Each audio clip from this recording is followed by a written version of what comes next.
What's going on, everybody, and welcome to the Other Side of the Firewall podcast, where we talk about the latest and greatest in cybersecurity news, as well as we highlight those movers and shakers and glass ceiling breakers, those people of color who made it to the other side of the proverbial firewall.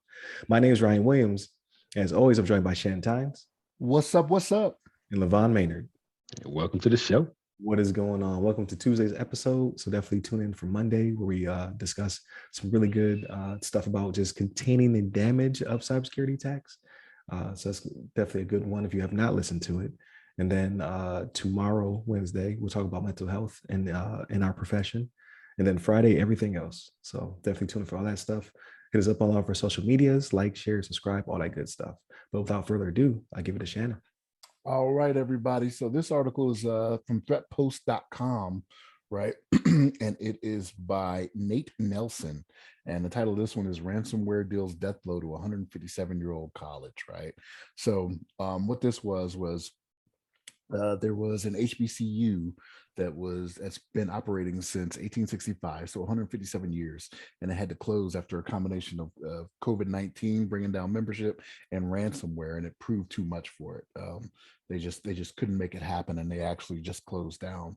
But Illinois-based Lincoln College, which was established during the U.S. Civil War, and it's weathered 2 world wars, right? The Spanish flu, Great Depression, Great Recession, a fire that actually happened there. It survived that, but it couldn't survive COVID-19, right? because of low enrollment and a cybersecurity attack, right? So, and this is a fairly small school, right? Like, this isn't a major university by any means, but it is an HBCU, and this just goes to show how devastating ransomware can be, right? So here's the thing: we're not going to say that alone was what put them under, right? But like, it was the final nail in the coffin to make it to where they just couldn't go on anymore, right? And this happened back in March, I think it was when this actually happened. But yeah, they just had so many things that were going on for them, and we've actually talked about this before when it comes to HBCUs and how much harder it is for them to survive in this day and age, right? And it's what I see being a big thing here is like them having small, what do you call that, alumni ship? I might have just made that word up, right? I don't know what you would call it. It works. Yeah, sounds pretty good. Ship, yeah, you have a smaller alumni ship for which, that can come back and donate, after they've gone out into the world, made their money or done whatever, actually giving back or being able to give back, to these universities. So they kind of fall prey to things like this, to where this is why you see them severely underfunded. They have facilities that are old. I know we've brought this up before about the movie Hidden Figures, right? It was filmed at an HBCU, right? And that's to give the look, because that college had the look of the 60s, you know what I mean, when that actually took place. But yeah, this is why this is one of those things where it's sad to see, right? A school, it's 157 years old, right? Started for the during the Civil War, and when it comes to HBCUs, there's only like, I want to say it was like, I could be wrong on this number, but it's slightly over 100. I want to say it's like 113 or something like that we have in the country, right? But and actually, this was the second school in that town that actually shut down. Now, as I started looking more into this, there was another school that shut down before, and this is actually affecting the town now, right? So like, you had 2 schools that shut down. So now you don't have these students that are putting money into the economy or doing anything there. So like, these are the far-reaching effects of what this is. It's not just a school shutting down to where people can't go and get their education, but it's actually affecting a whole community. You know what I'm saying? So that's just some of the devastating effects of ransomware and cybersecurity, and how it can do a place in, and it's a sad thing to see. But LeVon, what you got on this, man? Yeah, I definitely agree with you. It's really sad to hear, especially such a, historic school. It's been around for so long. But it's, we talked about it before, but cyber criminals don't really have any, there's no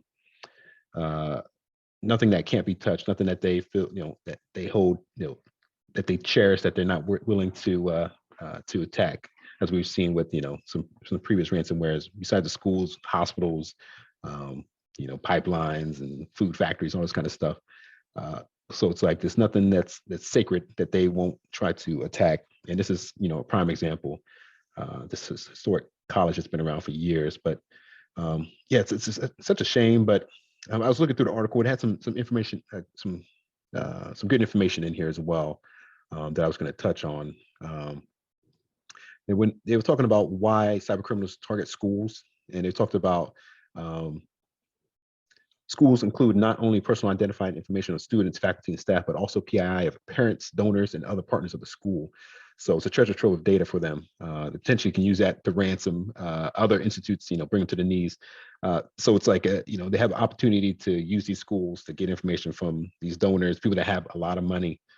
Even if they get, I think we talked about before, talking about hospitals, like if they hacked the hospital and got some information about somebody, like, hey, you got this sexually transmitted disease, or you got some other stuff going on with your body that you don't want other people to know about, we're going to try to ransom some money from you to not spill this information out to the public. So school's another great target for them, unfortunately, but that's one reason why they're going after the schools. And then the article also described a little bit about how can schools protect themselves. And it's kind of tricky because the school has a lot of people that come in and out. They're coming with their devices, they're coming with their laptops, connecting to the network. The faculty itself is connecting, to various points within the school, on the school premises, to like connect to, track grades, access student data, and all this kind of stuff. So you don't really have a great method to, keep tabs on all these devices that are connecting and what they should be connected to. And it could be hard for some cybersecurity individuals to keep that in mind and keep that protected, but still allow them the fluidity to be able to connect to where they need to get a job done. So it's just it's such a tricky scenario, especially with this being such an old school. I wonder what kind of how state of the art they were with some of their security practices as well. You would think that they are pretty privy to know that they have a lot of information that they don't want to be shared, that they have sensitive information, and that they would potentially be a target, and they put the top level security that they can to protect themselves. But who knows what situation they have themselves in. But I guess with that, I'll turn it over to you, Ryan. You have some thoughts on this situation here? Yeah, definitely.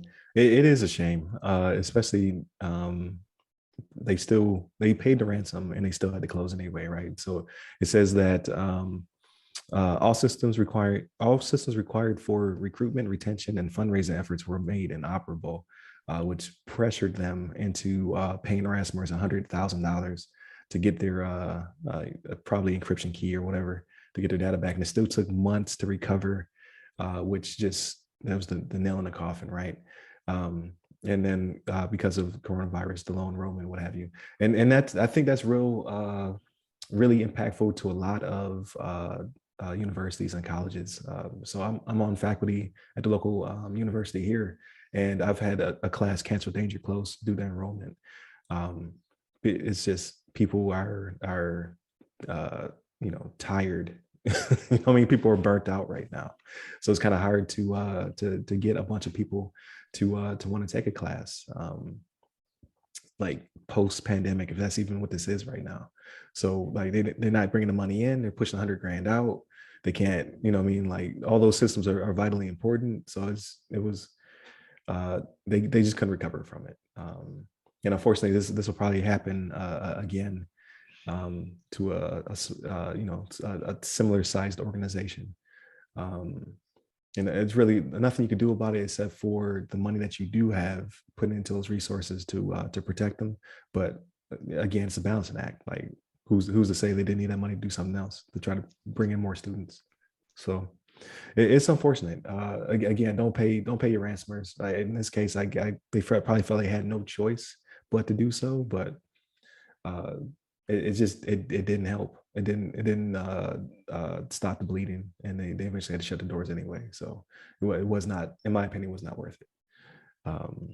So it definitely is unfortunate. So with that being said, though, I mean, the disclosure I think will help out. Like I've seen this article circulating a lot of my different timelines of social media, so I think it'll get the message out there.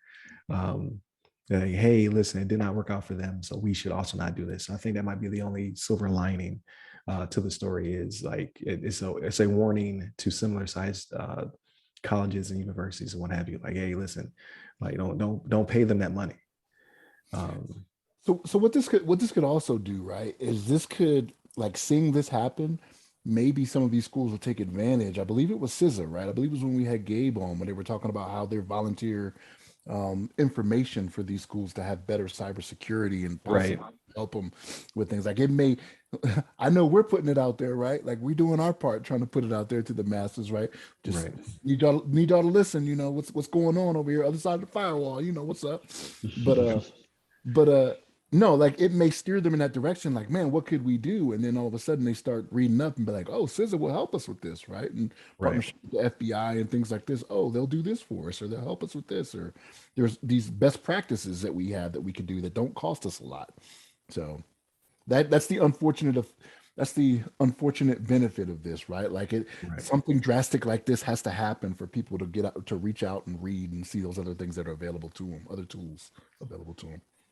Yeah, which is definitely true. So hopefully some good will come out of this. But I found it a very interesting read, and like I said, it's circulating everywhere. Like, so it's definitely within those cybersecurity circles. There's definitely being people looking at this and studying it for the future. So there is that. But with that being said, please continue to tune in. Definitely check out tomorrow's episode dealing with just mental health in the profession. As well as Friday, we're talking about everything else. So someone may have an involving opinion of the last Marvel flick. With no spoilers, but we'll discuss like why I think it's better. The more I think about it, it's better than what I said it was. But definitely continue to tune in for the rest of the week. Like, share, subscribe, tell your friends about us, and hit up all of our social medias. They all go by our name, and hit me up personally. I'm at RyRy Security Guy. That's RYRY Security Guy on LinkedIn, Twitter, TikTok, and Clubhouse. And you, LeVon? Yep, you can hit me on the Twitters at LeVon Maynard. There it is. Stay safe, stay secure. Take care.